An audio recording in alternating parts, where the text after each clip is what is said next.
Hello, friends. This is Thaddeus from Going Nerdy, and today I wanted to provide you a few additional tips to help you get through the Darth Revan event. Now, key first and foremost, you do have to have 7-star on all of your characters.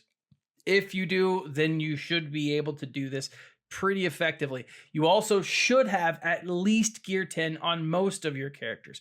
Now, I will say that there are a few characters you may or may not need higher or lower, but we'll get to that as we come. Level 1, first phase, you are given a Darth Revan. Don't worry about it. Level 2, you are to use your team. Now, the team you were facing off against Juhani. This isn't a very difficult tier, but you need to know how to prepare. In tier 2, you will need a 4-star team. You should have gear 7 or above. That is kind of the optimal thing. If you have great mods, then you're good. Tier 3, you are going against none other than Calo Nord. There's a few things you need to know about Calo Nord. One, he hits like a dump truck. He hits powerfully. Every third time he goes, he does a crazy amount of damage. So be prepared for that.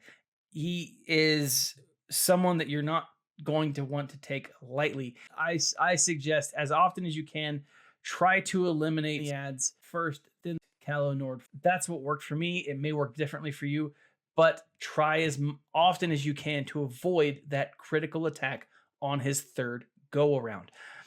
In tier 4, you're going up against a Junta Pal. It's an increasingly more difficult battle. You will need tier 7 or 6-star characters for this. You should be about gear 9, maybe gear 10. Gear 10 you'll get through it pretty easily.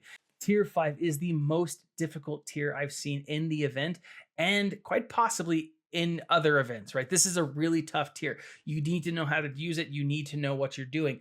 The first 3 phases of this tier are not very difficult. They're not very challenging, but they are, if you're lower gear, they're going to be a little tricky, right?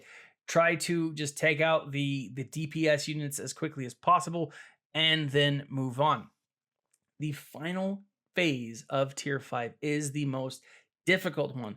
So what you need to do is you need to remember, one, do not take out the full-on droids or all of the other droids until you have taken out that main droid.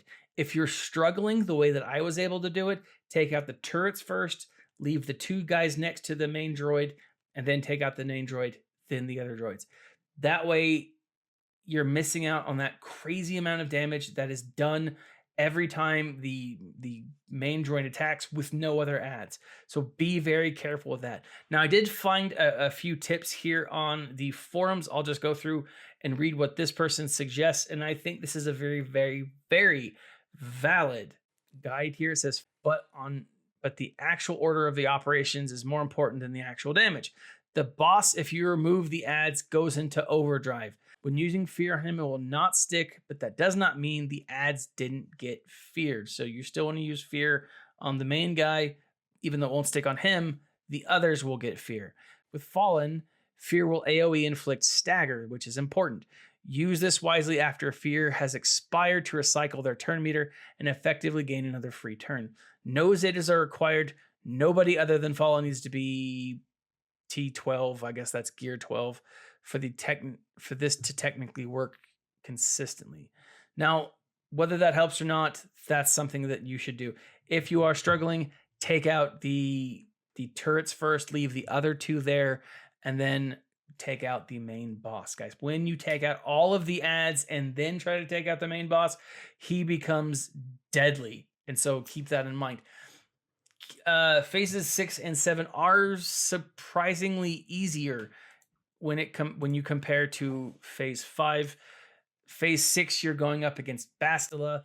Keep in mind that what you're going to want to do is attack Bastila as often as you can. If you can stun her with Juhani, that is the best thing that you can do.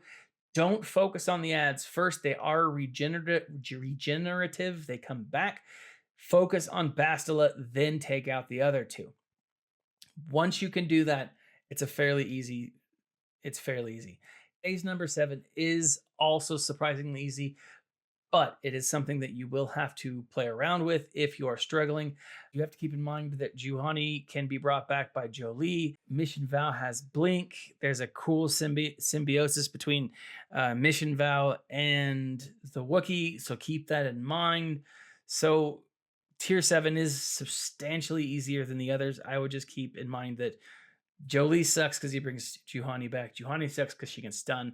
The other two suck because they work together pretty well, and one of them offers Blink, which is you miss a turn. So keep that in mind, guys. I didn't go over mods in this video. I wanted to keep it relatively short, but what do you have questions about? If you have comments or if you have other ways, other tips, please leave them in the section below. Let me know what you think. I loved this event. It is so freaking cool. I am greatly looking forward to being able to beat it next time around with my own team. Now, that being said, if you feel like donating to help me get to Revan, by all means, there's a link in the section below. Help a brother out. If not, I'll get him next time. No worries. That being said, guys, like, subscribe, share, join us on Discord, follow us on Instagram and Twitter, talk with us, leave a comment in the section below, and let me know what you guys think. There's a lot of stuff coming up, guys, and I think it's going to be really awesome.